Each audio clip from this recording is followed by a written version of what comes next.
Universidad de Frankfurt, donde están los que se autodenominan miembros de la segunda y tercera generaciones de la teoría crítica, pero lo hace con la distancia que proporciona haberse alejado casi 20 años de ella. El libro recoge 5 ensayos del autor precedidos de unas palabras liminares. Como parte de su visión de la teoría crítica, Gandler ha enarbolado batallas formidables contra el eurocentrismo y el antisemitismo. Contra el primero señala el marxismo crítico en México. A contracorriente de lo que en México mismo se piensa, estamos profundamente convencidos que el eurocentrismo filosófico y general es una de las razones principales del actual desastre que vive la humanidad a nivel mundial. Mientras no se supere la autolimitación existente en la llamada periferia en lo que concierne al derecho y sobre todo la obligación de criticar, analizar el mundo en su totalidad y denunciar, así como atacar directamente desde aquí los fatales errores del llamado centro, mientras esto no suceda, no hay razón alguna para tener esperanza. Ahí termina la cita de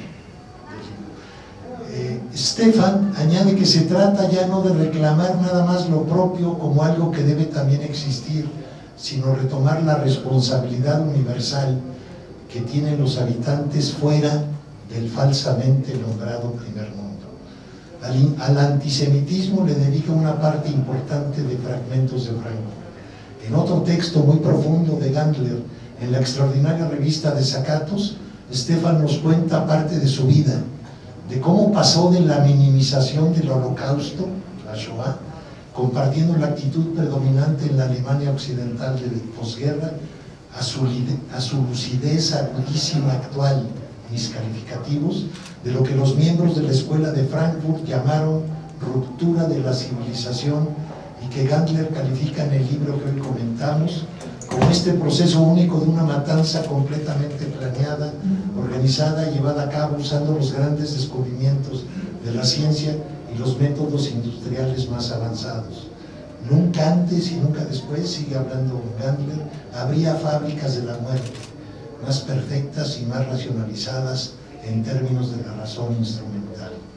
Gandler le otorga una enorme importancia a lo precedente, al punto de afirmar en la página 19 de su libro que ningún otro concepto de la teoría crítica se puede verdaderamente entender sin conocer a fondo y no solamente de manera superficial lo que fue este proceso casi completamente exitoso de convertir a Europa en Judenfrei, es decir, liberada o libre de judíos.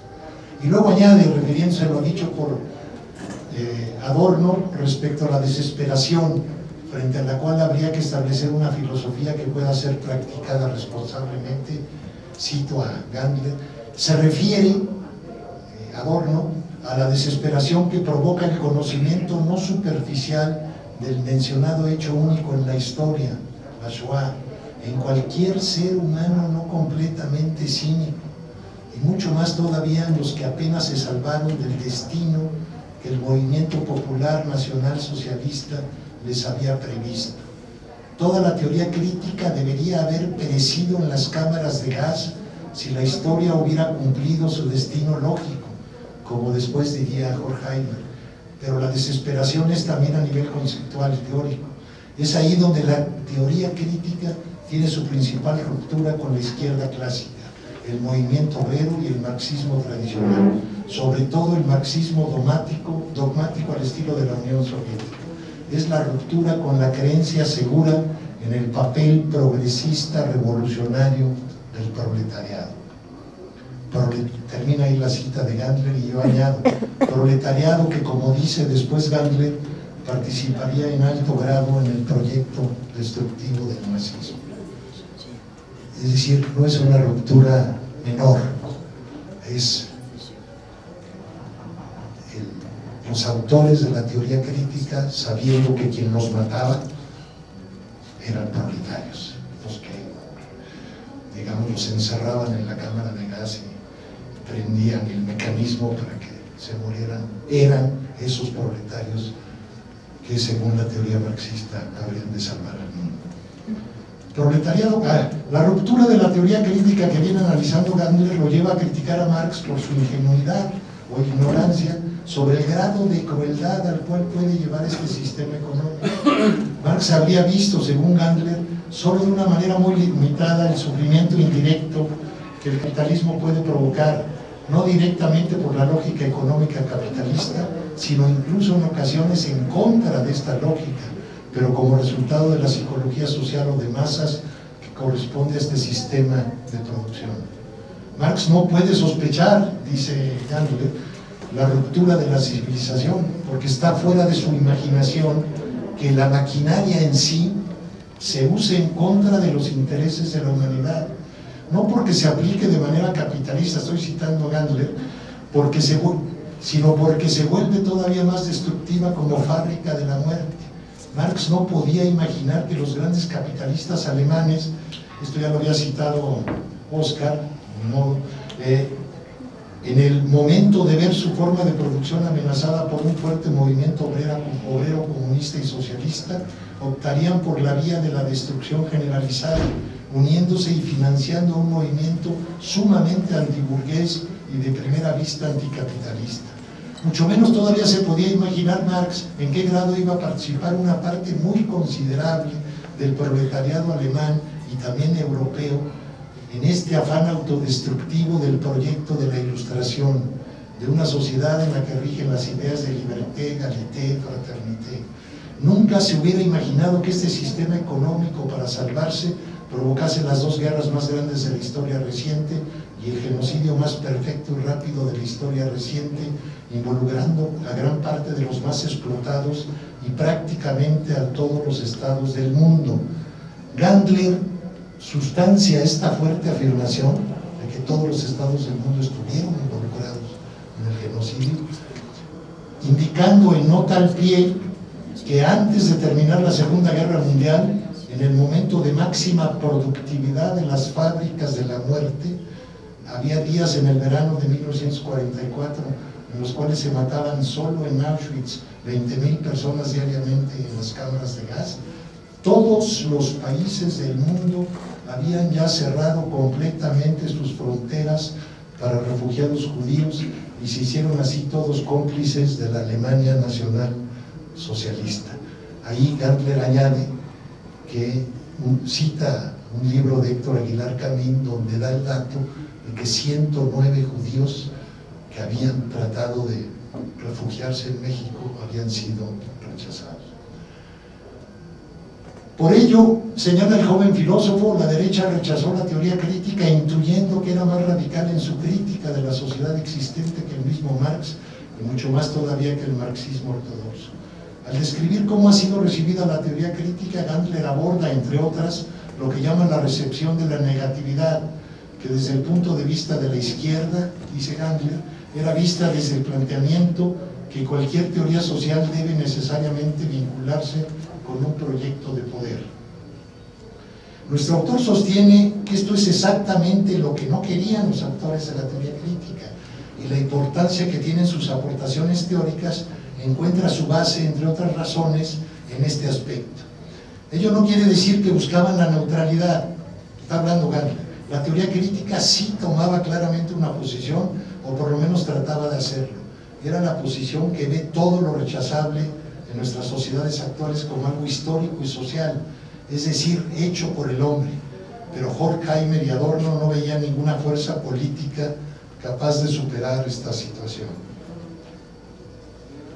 Más adelante señala que más allá de esta situación real, sabían muy bien los autores de la teoría crítica que lo único de que es capaz la teoría es del análisis de la realidad y la crítica de la misma. Añade ahí Gandler que eso lo dijo en una ocasión Karl Marx. La teoría es para los autores de la teoría crítica incapaz de hablar sobre el futuro, solamente puede decir lo que no se debe repetir de los errores. Es evidente que Gandler omite aquí conscientemente las muchas otras ocasiones en las cuales Marx habla de transformar el mundo como tarea, incluso de la filosofía. En relación con el lugar de la transformación del mundo en la teoría crítica enraizada en Marx, y también en relación con el tema de la continuidad y discontinuidad histórica, que Gandler trata con gran belleza y profundidad en el capítulo 2 de su libro, analizando un ensayo de Walter Benjamin, quiero traer a colación a otra escuela de teoría crítica del siglo XX, la escuela de Budapest. Me pareció que era útil que trajera esta presentación sobre la teoría, un libro muy importante sobre la teoría crítica de Frankfurt, la otra escuela, en mi opinión, que también trató de hacer una teoría crítica y que en algún sentido son textos más recientes, que es la escuela de Budapest. En un bellísimo texto que conoce muy bien Stefan Gandler, Georgi Marcus, destacado seguidor de Lukács, aborda la posibilidad de la teoría crítica. Hay en su concepción de la teoría crítica una visión posiblemente distinta a la que también ilustra Gandler y que quiero traer aquí a colación para enriquecer la discusión. Ojalá Stefan pueda reaccionar a esta provocación mía, trayendo aquí, digamos, algo distinto y en algún sentido contrapuesto. Y entonces voy a citar unos extractos de la presentación que hice en este número de la revista de Zaccatos, de ese trabajo de Georgi Marcus. Y los voy a enumerar. Primer punto: Marx exige estrictos requisitos para una teoría crítica de la sociedad. Siempre está hablando Marcus. Yo simplemente lo estoy parafraseando. Su marco conceptual debe permitir explicar los conflictos y contradicciones recurrentes, empíricamente observables, de un proceso de reproducción social determinado e indicar las posibilidades de su transformación en determinada dirección. Punto siguiente es: la pretensión básica de la teoría es práctica, llevar a determinadas fuerzas sociales a la conciencia de sí, a la comprensión de su propia situación desde el punto de vista de sus intereses y necesidades reales. 2. Marcus interpreta las distinciones básicas del paradigma sobre las fuerzas productivas y las relaciones de producción, que llama paradigma de la producción, como distinciones práctico-históricas en sentido radical, es decir, relativas siempre a un proyecto histórico-social asociado a las necesidades e intereses de agentes particulares. Pone en duda la idea de Marx de que las fuerzas productivas son los frutos de la civilización a los cuales el hombre nunca renuncia, y que lleva el paradigma de la producción a establecer una supuesta conexión empírica entre la idea teórica de la continuidad histórica y la idea valorativa de progreso. Marcus concibe la pretensión del paradigma de la producción de constituirse en la ciencia real positiva del desarrollo humano como altamente problemática. Sostiene que la idea del carácter irrenunciable de los frutos de la civilización, entendida como generalización empírica, es falsa, y como postulado de racionalidad práctica se contrapone a otros análisis del propio Marx que implican que lo que es objetivamente un progreso de las fuerzas productivas bajo un sistema puede aparecer como una regresión en otro. Por lo dicho, la vinculación marxiana directa de las nociones de continuidad y de progreso histórico mediante el concepto de desarrollo de las fuerzas productivas es, según Marcus, insostenible. 3. Marcus reformula en los siguientes términos las relaciones entre los conceptos de continuidad y discontinuidad. El paradigma de la producción, a través de las nociones de objetivación y apropiación, concibe la continuidad como rasgo inmanente constitutivo de la historia, porque la vida humana solo es posible mediante la apropiación de resultados previamente objetivados. Pero la apropiación es selectiva y rebasa la preservación, hereda el pasado dominando sus resultados de acuerdo con las necesidades del presente. La discontinuidad supone un cambio en los criterios de selección mediante los cuales los sujetos se apropian y reproducen activamente los productos del pasado. La discontinuidad existe en la historia como cambio de dirección de la continuidad histórica. Marcos introduce, por tanto, el elemento valorativo y sostiene que es imposible inferir el progreso de la continuidad empírica de la historia, porque la idea de progreso se refiere a una continuidad definida de valores entre un futuro entendido dinámicamente y su pasado inmediato.